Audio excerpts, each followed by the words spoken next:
How to flirt.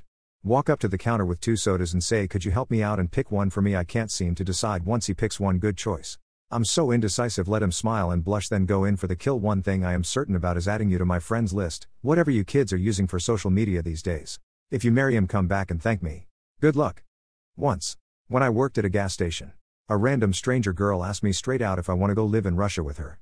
Then proceeded to explain how good a decision it would be. When I told her I already have a GF, I lied. She told me there's always room for another. Just do literally anything but that and you should be fine. Ask him what time he gets off work. His answer should make it clear if he really wants you to know or not. Then, ask him what he is doing after work.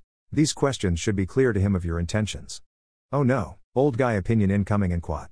Apparently it's easier for women to flirt. You just have to smile. Engage with him and, oh I dunno. Tell him that you think that he is cute. Guys, help me from here on in because I'd be wondering WTF it's going on if a woman shows interest. Just a sampling of what's to come from people who have lived their lives behind screens and social media. But seriously, just talk to them about anything and hopefully it will organically happen. Everything you're doing is right. He's obviously interested, as no guy would comment about a wallet. Just go for it. Tell him you're going to XYZ to have a drink and invite him if he's up for it.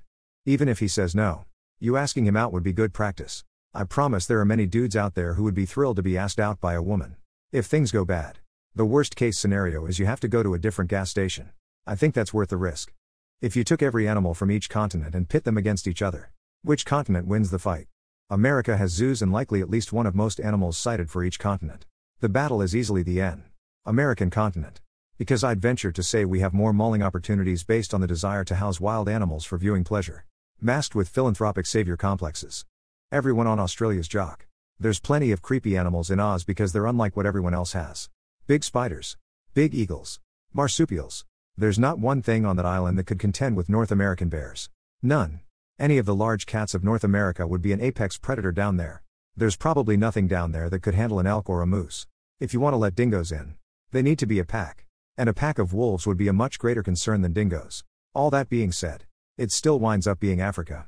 No chance in hell an elephant or a hippo wouldn't come out on top of anything in the Antipodes. It'll come down to strength versus endurance. The land animals will have a free-for-all till one injured victor remains who will die to the bird that remains. Most animals can't catch a bird. Of birds, speed and endurance will be key factors along with their attacking capability. We can remove all the smaller birds like the corvids and the pigeons and sparrows and stuff for lack of power. Birds like the albatross will lose heavily in the endurance section. It'll come down to carnivorous birds. Eagles and stuff versus scavengers. I'll say the carnivorous birds have a decent win chance. Being made to prey on other animals and birds. I'd say one of the falcons. Eagles or hawks. What's something you learned from growing up around women that has probably helped you in your relationships with your girlfriends/wives? My dad was physically there when he wasn't always at work, but he emotionally clocked out for the most part, so my mom and 3 sisters essentially raised me. So when my wife needs advice on hair care, coloring, what matches what and how to pick out clothing size, I help. Also, when she's in a mood I already know not to give my advice and just listen for the most part, and when she's being difficult it's normally cause she's hungry. At the extreme I've helped with her monthly visitor. Been able to give our 13-year-old daughter advice on hers as well and how to maintain that and other stuff. She's my stepdaughter, but after 6 years she's finally calling me dad, so that feels really good.